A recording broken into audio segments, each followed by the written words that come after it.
Most of you that have partaken in the content on this channel before probably know that I'm not new to the lost video game subgenre of unfiction. In fact, I'd say that it's one of my favourite subjects to tackle. So when I came across a video from fellow unfiction delver Insider Mind about a new entry, I was naturally enticed to give it a closer look. I'm not disappointed in the slightest, and today we're analysing this newfound marvel of a video game alongside the harrowing story behind its creation, which during the time of this video's creation is still unfolding.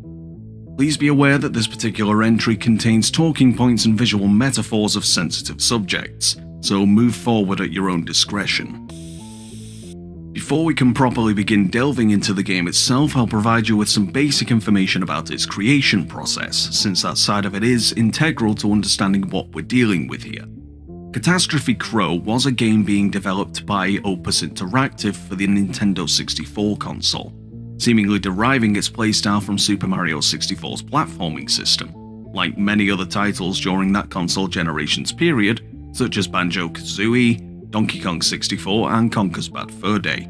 Manfred Lorenz, the founder of Opus Interactive, was the one heading the development team for Catastrophe Crow, due to its conception being down to a drawing that his daughter had made for him. In spite of the game's premise being incredibly similar to other prominent titles in the market at the time, Lorenz remained stalwart in his hope for the game's success, spouting lofty claims about it pushing the boundaries of player experience with its eternal revival system. Remember that term, because it will become very important later. Initially, the game was set to release during the Christmas period of 1999, which ended up being delayed numerous times due to Lorenz's perfectionism bleeding into it to an unhealthy degree.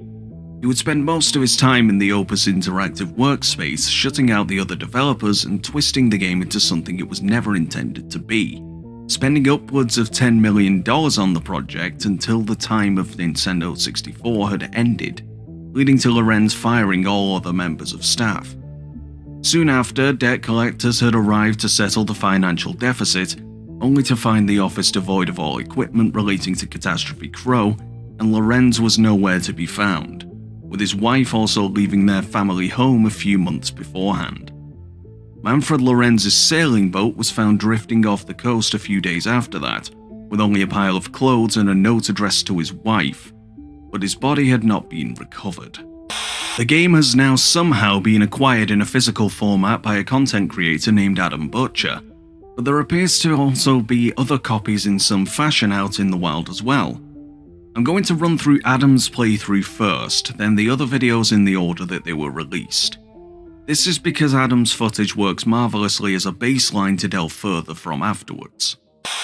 Before we even get to the title screen, we get a strange boot-up message with all of its letters replaced by empty slots. The folks in the Catastrophe Crow subreddit and Discord server managed to figure out what the message is, but for now we'll move on. After the title screen, we get a basic idea of what the game is about via some text written by an unknown author. He's not been home for days. Maybe he'll talk with you. Then we're greeted to the hub area of the game, similar to Super Mario 64's Peach's Castle, albeit this game's version appears to be far less elaborate. Adam ventures to the work building, and upon entry it appears to be filled with sounds of workplace bustle. Another crow runs across the room from left to right, and when he follows it, he finds a room with a level portal disguised as a computer terminal, with the other crow presumably inside.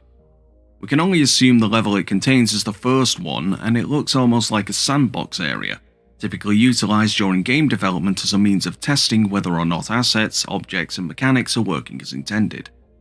This would make sense considering that the game never actually reached a fully completed state, with Adam having what is presumed to be one of the only physical copies in existence, and that copy is what Opus was using to test the various builds of the game. The room has a collection of acquirables, a large chessboard, a giant teddy bear, and a litany of blocks for the player to brush up on their platforming, as well as a staircase that looks out of place with the rest of the assets in the level. Remember this staircase because it won't be the last time it shows up. Adam wall jumps to the next level, and there appears to be a sailing boat in the background, as well as various pawns bobbing up and down in a circle which looks to be powering a computer in the center that the other crow is typing away on. When the crow is interacted with, a text box appears with some garbled letters. This is actually a language that the investigators and fans of this unfiction series have dubbed crow language, and the messages hidden behind these sentences once deciphered are incredibly important to getting the full picture of what is going on. The subreddit and Discord server have already managed to fully decode the language, so I can inform you that all this particular sentence translates to is "I am in hell." Quite the chilling message to put in a game for children, but I suppose kids are less likely to have figured out the language. The game freezes for a moment, then slowly pans into an image of a room in a house before it throws Adam back to the start of the hub world again. This is actually a different version of the hub world, which I'll call for the sake of convenience version 2. The difference between these versions in terms of game assets is that the works building's sign is no longer yellow and a number of the windows have disappeared or have been changed to show what looks to be a texture mapping file, signifying that the building is no longer an active workplace. There's also a strange scarecrow-like object that disappears when Adam gets close to it, and when it's removed, the other crow appears on the road, venturing into the building. I think it's safe to say that the hub world is representative of Opus Interactive's building and the other crow is Manfred Lorenz. Before we move on, let's address the main character's design. It's a small crow with a bandage on its right wing. If we know that Lorenz is the other larger crow, it's likely that the main character is a visual representation of someone in his family, most likely one of his children, considering that the game's concept was derived from one of their drawings. Question is, which is fairly easy to answer at this point based on what we know, was that drawing yet another visual representation of what happened to one of his children? Inside the work building is bereft of its previous ambience and most of its objects are gone. The portal to the first level is gone, and instead Adam is greeted with a quick scene of another room where a telephone is ringing. Once he finds the room, he's unable to answer it, but when he exits the room again and ventures to the reception area, he sees Lorenz in the other corner heading in the direction of the filing cabinets. Giving chase, he arrives at the cabinets to find Lorenz has disappeared, but on a whim he decides to go in between them and clips through the wall into an out-of-bounds area. The same sailing boat we saw in the first level is hidden in the level, and we see Lorenz holding the computer terminal as he jumps off the boat into the void below. This to me verifies that Manfred Lorenz did in fact meet his end in the same manner. But if that was the case, how on earth did he create this moment in the game? Let's leave that question for now and come back to it later once I'm done with the rest of the analysis. Adam follows Lorenz down into the void and the character lands in a foggy wooded area. After exploring for a moment, he comes across those same stairs that were in the first level, and Lorenz crying over an open grave belonging to Crow. What happens next goes towards explaining why that grave exists, as the telephone rings again and Adam goes to try and descend the staircase, only for the character to glitch down them and writhe around on the floor as the scarecrow object and another strange one-eyed creature approach. The game cuts to the same house area as before, still slowly inching its way closer. Then it cuts to the third iteration of the hub world, but this time the entire area looks corrupted and unfinished, with random texture maps being placed on the building, the hill boundaries and the pathway. The character that Adam was playing as has now been changed to Lorenz's character, and behind him is a yellow house which he walks into. This is the house the game has been building towards in the transitions. The telephone's receiver is dangling onto the floor and the same staircase is situated next to it. As he heads upstairs, he goes to the room on the far end of the balcony, which turns out to be a child's room. The same blocks, teddy bear, sailing boat and chess set that were in the first level are part of the room, and as the camera slowly pans up over to the bed, we see a broken, disheveled and decapitated crow hooked up to a machine, presumably keeping it alive. The room fills with water, and once it reaches the top, a creature drags the crow away into the darkness. The crow never really recovered from that fall. Upon further inspection of the falling event, we can see that a picture of a brain scan appears briefly, which could signify that the accident resulted in some form of irreparable brain trauma, which is also symbolized by the crow in the bed lacking a head. Its brain was no longer functioning. The bedroom itself has various drawings on the walls as well. Family of 4, which is likely the Lorenz family. What looks to be 2 people carrying a crow in a wheelchair with a storm cloud above its head, the original Catastrophe crow image, and possibly a doctor talking to a person next to a bed. Using these images as a baseline alongside the accident we saw, we can deduce that the child fell down the stairs when they were attempting to answer a phone call, which resulted in a traumatic brain injury. The most logical order of events with regards to the pictures would be the family, the crow being carried, the Catastrophe crow image, the crow in the wheelchair, and then the doctor image. Or, to put it in a bit more detail, the family is fine and together until the tragic accident occurs, which leaves one of their children with brain damage and they become wheelchair bound after leaving the hospital. Over time, the child's condition worsens to the point where they're purely kept alive via medical equipment until they unfortunately pass away. The family at this point breaks down completely, leading to Manfred Lorenz's wife leaving with the other child, and Manfred ends up taking his own life.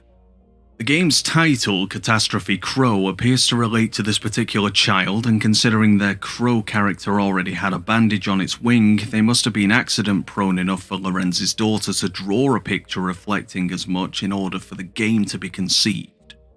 As depressing as this point in the storyline is, it's a necessary part to be aware of, since it appears to be the catalyst for everything else that happens in the series so far. This video begins in the first iteration of the work building, which initially shows us the room where the telephone was ringing in the second iteration. This room still holds the picture of the yellow house and the phone as it did before, but it also contains a photograph with 2 adults and 2 children, leading me to believe that this room is actually Manfred Lorenz's office. After leaving this room, the player heads into an elevator into the next level of the building, which contains a corridor with another computer terminal which is emitting Morse code, which translates to "one I made myself." As the player attempts to leave the area, they find that the path they took has changed to be walled off, with the same terminal emitting the same code. But once again in the first iteration of the hub world in this footage, and the player is outside of the work building, making their way to the top of the arch and jumping off it, then doing the same on the other side. The third attempt sees Lorenz's crow mirroring the player, and as they collide, the main character begins to fall through various levels that must have been planned for the game, until they land in a tunnel of some kind. As they traverse through the tunnel, they encounter blocks like the ones in the first level and the child's room, with each collected block giving off a sound that results in another code, which relates to the next video, so we'll come back to what that code means when that appears. When the player nears the end of the tunnel, the screen changes to an image of the sky intermittently until they reach 3 crows, 2 large and 1 small, presumably the Lorenz family. However, as they approach, the 4 of them carry on and the camera is left behind.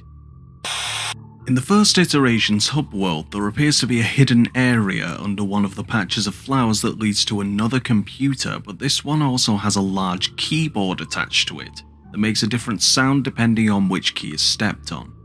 Using the sounds that are made with the corresponding keys and cross-referencing them with the sound made with the blocks being collected in the previous video, the code translates to "this is only for your little brother now," and the code that is obtained from the keys in this video that light up when stepped on in the correct sequence translate to "please forgive me both of you." Once the sequence in this video is completed, the computer monitor opens to reveal the head of Lorenz's crow character spinning erratically, and upon interacting with it, the game appears to transition to somewhere, but the video ends without revealing its whereabouts. I find this event to be extremely important when it comes to explaining what could be happening in this series, but for now, just keep it in mind. This footage contained the means which the community managed to use to begin the process of deciphering crow language. The player appears to be using a different build than the one Adam was using, since there are a few differences like the chessboard in the first level being automated, and an image on the wall in the work building has changed from being a graph into a set of jumbled up letters. It turns out that the change in image was more than just a quirky update, since this particular image shares the same yellow post-it note as the graph in the second iteration. The community superimposed the graph onto the letters and noticed that they linked up with specific letters, and upon decrypting it from Crow language, we get the sentence "I ran and now." As the player explores the level, they find a gap in the fence texture, and as they shimmy along the edge, we find out that there's a hidden area below the map. Upon venturing inside, the room looks incredibly reminiscent of the child's bedroom, only much larger. So, how was this video used to begin decrypting Crow language? At the start of the video, the player pauses the game for a moment, then carries on. Once inside this larger rendition of the child's room, they pause again, only for the words to be a garbled mess of letters. However, putting both images side by side, we can clearly see that there are the same amount of letters as before, and any letters that repeat in the image are repeated in the other, just as a different letter.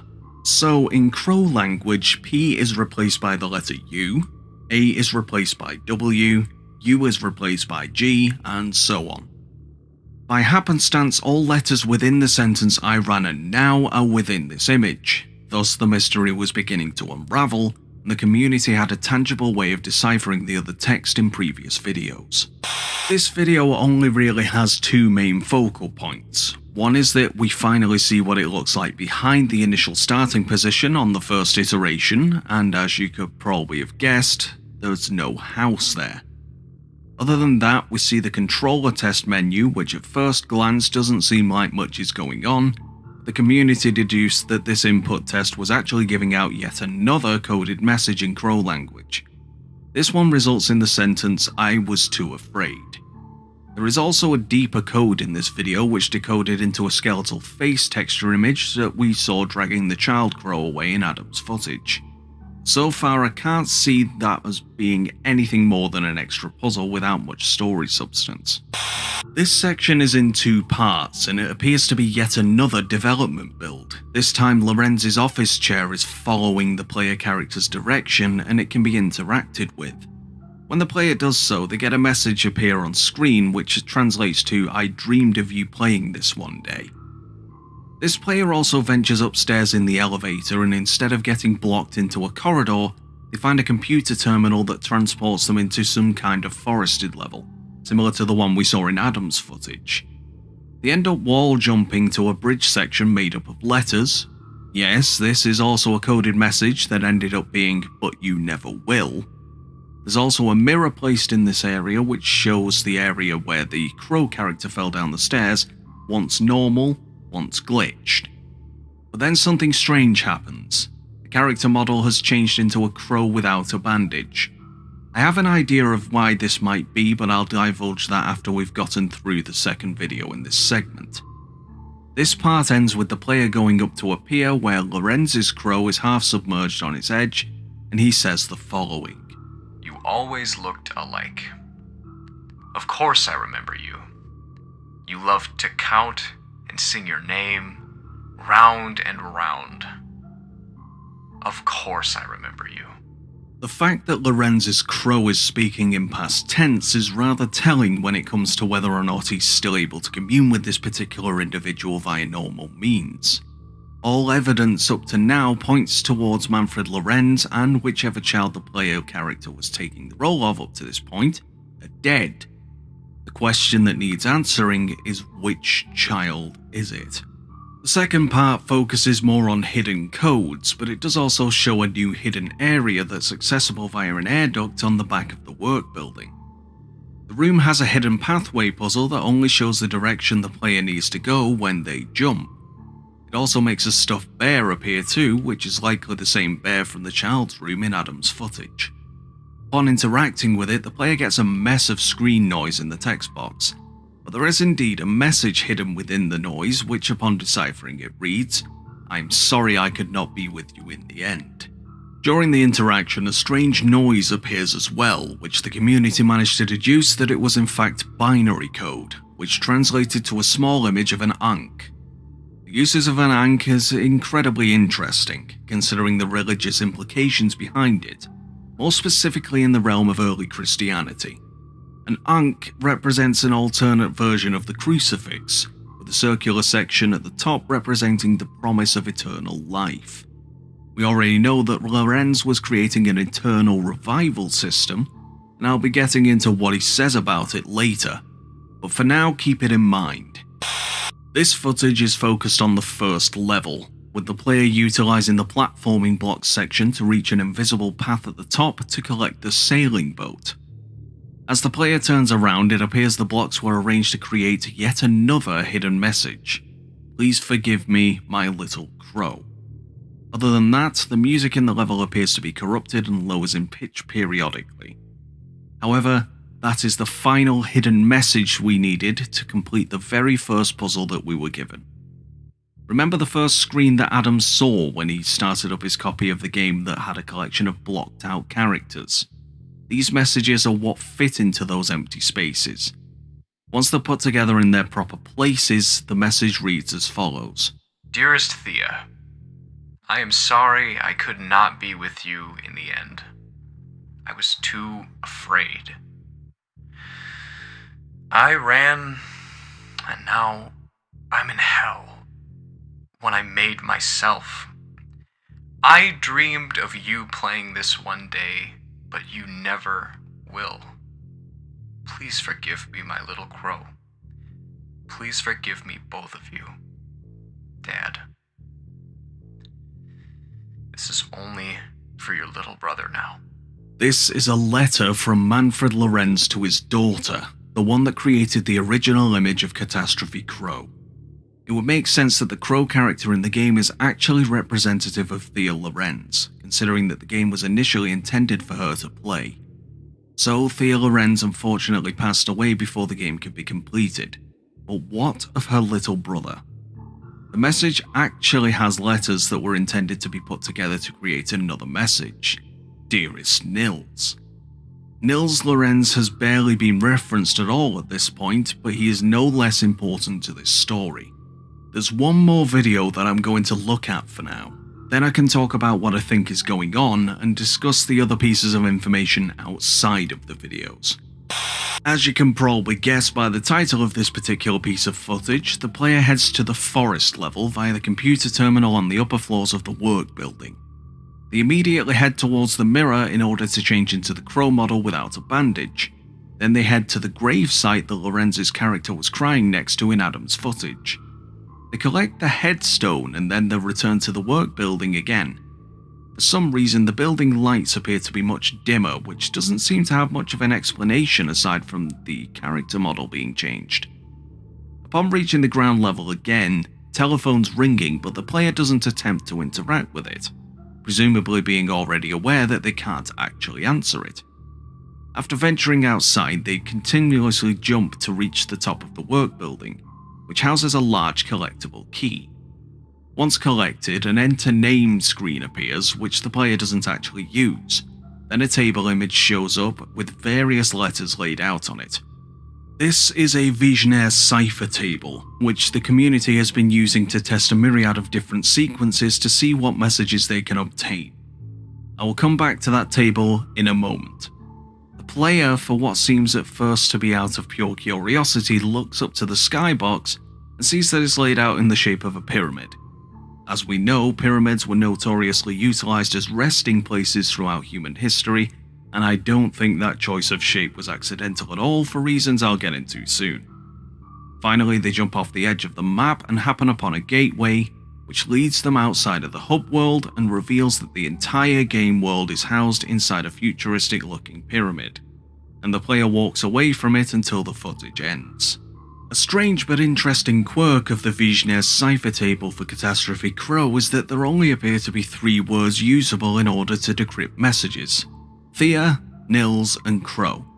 What's more interesting is that Thea translates into Crow, Crow translates into Nils, and Nils translates into Thea again. Couple that with Lorenz's mention of the 2 children looking alike, and it's safe to say that there's something odd going on with these 2 children in general.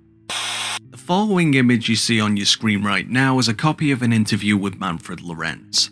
Numerous snippets of dialogue within this interview give us a much clearer picture of what Lorenz was trying to achieve with Catastrophe Crow, alongside the Eternal Revival system. When asked about the system itself, Lorenz states the following. The thought began with the idea of game overs, which are now fossils from the coin-ups and nothing more. Now that the player is presented with a real world they wish to explore and solve, having lives and dying felt too cruel. So we created something else. Something where, in the event that you die, your soul remains constant, but the world around you inevitably changes. I confess this element is still a work in progress. Upon hearing that, does the wording sound a little off to you? He sees Catastrophe Crow, a video game, as a real world that people would want to explore. There's also the mention of the soul remaining a constant thing instead of simply saying something like, "We took out the live system and instead turned it into something where the game will alter itself when your character dies." That's because it's becoming increasingly more obvious that Lorenz was not really attempting to make a game at all. He repeatedly makes strange remarks such as, "Half of our jobs as designers is to learn how to mourn and move on, or choose not to," as a way to describe the transition from 2D graphics to 3D. And he talks about how the game needed to run at 30 Hz refresh rate, otherwise the immersive experience would be ruined and it would destroy the portal. The community stumbled upon something incredibly interesting about that particular Hertz frequency. 30 Hz is the tipping point in the brain from beta waves to gamma waves. The difference being beta waves are utilized for keeping awareness and focus, but gamma waves are for processing information. One thing they hadn't seemed to find yet was the causal link between what we have already seen in the footage and the heavy focus on creating gamma waves. Brain damage causes lower gamma wave activity than normal.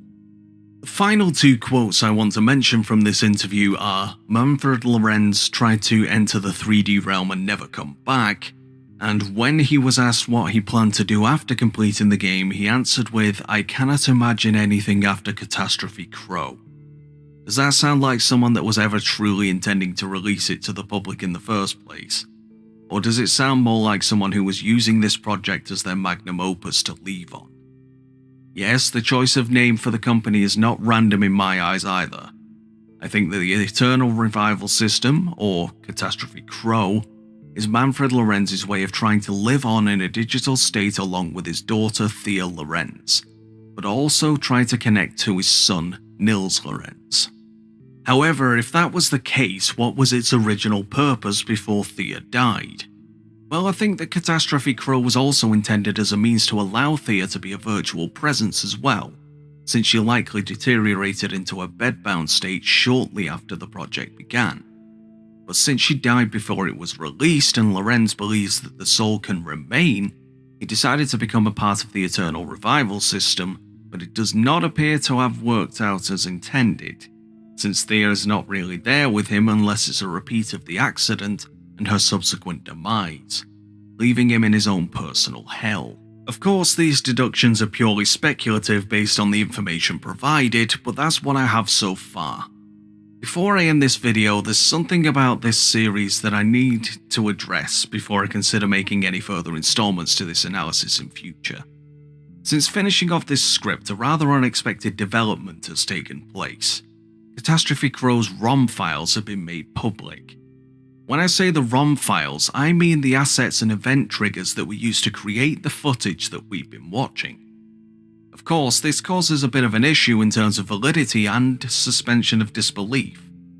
The creators have attempted to make this situation canonical by stating that Opus Interactive were the creators of the Unity game engine within a text file that accompanied these assets. But I personally take issue with them doing that. I completely understand that they created the game side of this series within Unity, and they likely wanted to try and explain that in a way that made it feasible, considering that a lot of people pointed out that the game itself shouldn't have been able to actually accomplish certain technological feats that we see in the footage. But I don't feel like pretending to be the creator of a real game engine that in reality you have absolutely nothing to do with is a good idea. Not only does it make no sense in reality, I don't feel like it was necessary for them to even mention any kind of game engine within the story at all. I accept that it may have been discouraging to see people pointing out certain logistical errors, and if the reason for this addition to the story was because of that, all the creators have done is potentially invalidate all the hard work they did in sculpting this story, in order to appease those who struggled to see past that. I hope that this was, in fact, the intended plan all along, and that they've proved me wrong with this story, because at the moment all I can see is a massive plot hole that they've failed to patch over. That being said, I still think the story has potential to remain visionary, and I would recommend keeping an eye on it yourselves to see where it goes next. If it does indeed venture into somewhere that allows what came before this edition to flourish alongside it, then I'll be incredibly happy to keep on analysing it. Special thanks goes to Thanatos for his vocal contributions in this video. It was an honour to work with someone I've admired since before starting this channel was even a glimmer of a thought. Go and check out his channel and his Twitch streams, their links are in the description below, and you won't be disappointed. Until next time people, keep on surviving.